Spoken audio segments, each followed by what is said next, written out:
Alhamdulillah. Wassalatu wassalam ala Rasulillah wa ala alihi wa sahbihi ajmain. Amma ba'd. A'udhu billahi minash shaitanir rajim. Bismillahir rahmanir rahim. Wa ma khalaqtul jinna wal insa illa liya'budun. Bismillahir rahmanir rahim. Allazi khalaqal mauta wal hayata liyabluwakum ayyukum ahsanu amala. Rabbi shrah li sadri wa yassir li amri wahlul 'uqdatam min lisani yafqahu qawli. The honorable scholars, speakers, the respected guests, my respected elders, my dear brothers and sisters, and the millions of viewers who are watching this program live on Peace TV. I welcome all of you with the Islamic greetings. Assalamu alaikum wa rahmatullahi wa barakatuh. May peace, mercy, and blessings of Allah subhanahu wa ta'ala, of Almighty God, be on all of you. The topic of this last lecture, of the last session, of the last day of the 10-day International Islamic Conference, Peace, the Solution for Humanity, is what is the purpose of our life? How many of us have really ever thought in their life what is the purpose of our life? How many of us have ever thought what is the purpose of our existence? What are we doing here? Why are we here? Let us start analyzing right from here itself. I request all the people in the audience, all of you, if you have ever thought in your life, what is the purpose of your life, please raise your hand. I would like to know amongst the audience, how many of you have ever thought in your life, what is the purpose of your life?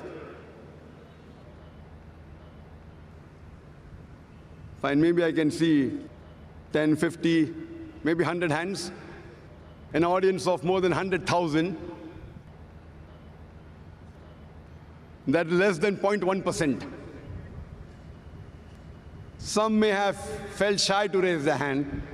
So surely I can say less than 1% of the human beings have ever thought in their life, what is the purpose of our life?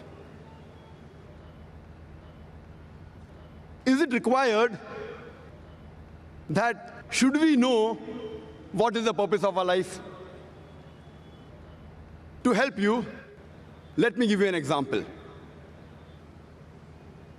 Once a man, when he was traveling, and when he came at a crossroad, he asked the passerby, where does this road lead to?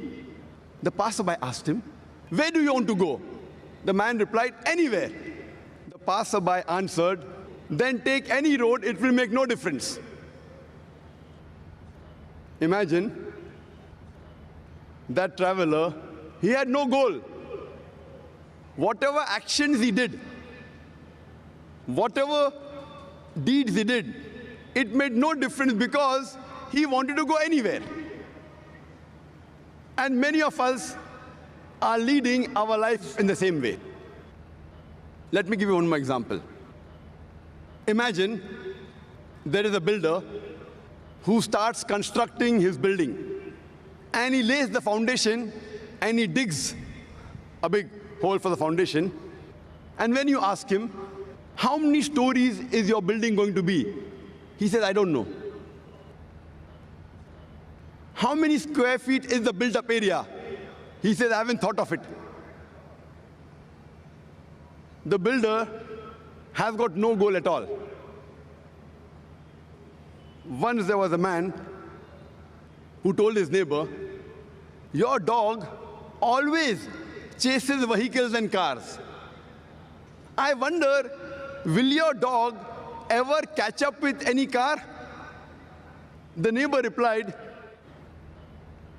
I don't wonder whether he'll catch up or not. I wonder if my dog catches up with the car, what will he do? The man who asked him, will the dog ever catch up with the car? He's short-sighted. The neighbor who was the owner of the dog, he was far-sighted. Even if he caught up with the car, what will he do? What is the purpose of his goal? And unfortunately, many of us, we are leading our lives same fashion, just like the dogs. You know, people do graduation, and you ask them, why are you doing graduation? And they don't know the reason. Just because they want to be a graduate. What will you do after you finish your graduation? I haven't thought of it yet. Most of us are leading our lives like the traveler or like the dog who's chasing cars, absolutely without a purpose. Many of us, we copy goals of others without scrutinizing it. When we ask a student, why are you doing commerce? So he will reply, because my friend is doing commerce.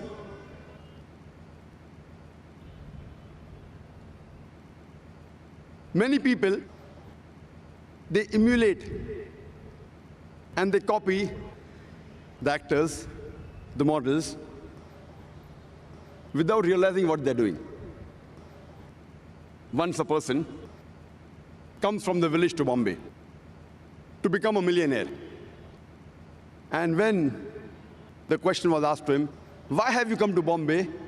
So he gives a reply that I have seen Amitabh Bachchan in the Hindi movie.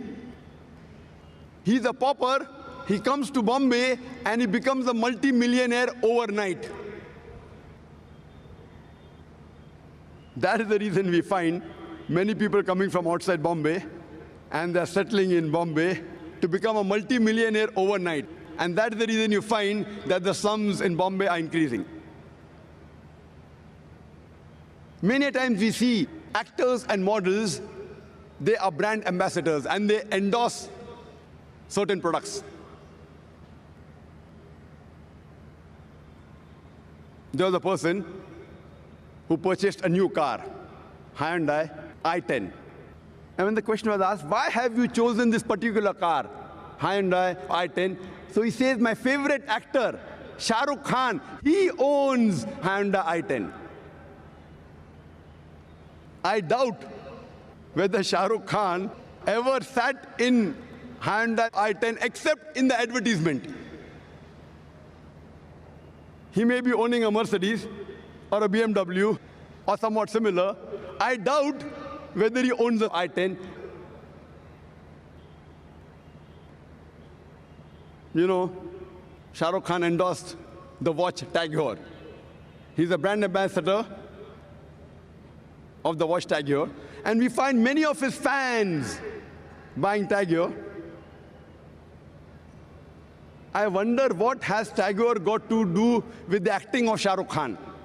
Has that watch, has that wristwatch ever helped him in acting? I doubt whether he wore Tag Heuer before he became a famous actor also. So these are the various ways the media promotes products. And unfortunately, we blindly follow goals of other people without realizing what we are doing. Imagine there's an industrialist who buys a textile factory. And when asked, why have you bought the textile factory? He tells us that I've come to know that there is good profit in textile business. Then you ask the next question. Do you have a feasibility report? He says, no. Have you hired someone to take care of your business? Have you hired a CEO, chief executive officer? He says, no. What is the percentage of profit you will make? He says, I don't know. Where will you buy the raw materials for? He says, I haven't thought of it. Where will you sell your textile? He says, I don't know. Do you think that businessman will make profit in the textile industry? Imagine there's a person who has a goal. He wants to become the best scientist of the world. What does he do? He does a survey of all the scientists from the first human being, Adam, peace be upon him, till today. And after doing a survey, he comes to know the best scientist of human history was Isaac Newton. And his survey was correct. After that, what does he do? To become like Isaac Newton, he starts growing long hair, curly hair like Isaac Newton. He wears shoes like Isaac Newton. He wears clothes like Isaac Newton. Do you think he will become a successful scientist? Such people have a goal, but the planning is wrong. They have a planning. They did a survey of the scientists, but the planning is wrong.